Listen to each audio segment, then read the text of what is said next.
A lot of people had to sort of change the way they work. It's actually made for a much tighter team. Sort of art and design sort of being as one, opposed to design going away doing their thing, art going away and doing their thing, and then sort of clashing in the middle.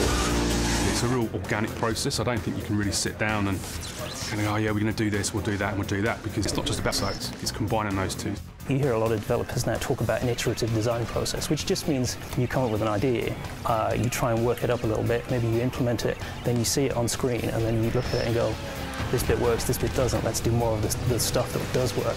We want to come up with environments that would offer up the best opportunities for construction. We chose our environments so that they could support a lot of great power play moments.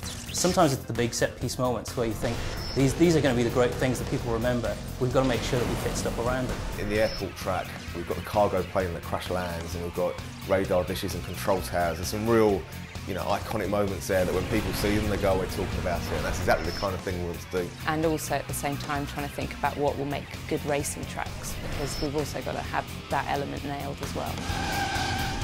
Because we're spending so much budget on the effects, we've got a couple of really, really cool techniques that we're using. A lot of games tend to bake all their lighting into the textures for the smoke and things like that.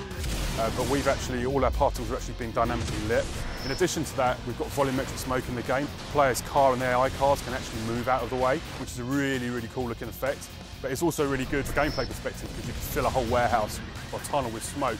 The player can't see where they're going, but if the AI cars are in front of them, they can pass it out of the way, and suddenly you've got a whole new dynamic going on.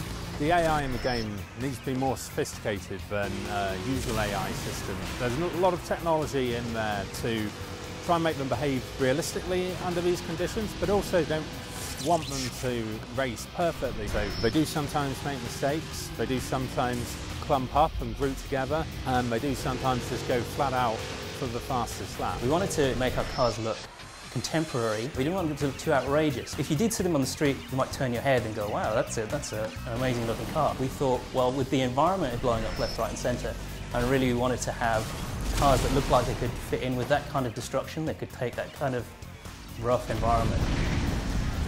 We made some conscious decisions to remove the HUD from the corners of the screen, just so we could maximise all the effects that are happening on the screen. I think traditional racing games tend to have something in every corner, but we wanted to try and simplify that and minimise it so the player gets to see all the effects that are going on the screen, all the smoke, all the VFX, everything like that. The racing game is a rhythmic thing rather than a spectacular thing. We try and take that rhythmic, combine it with a spectacular and really, produce something special.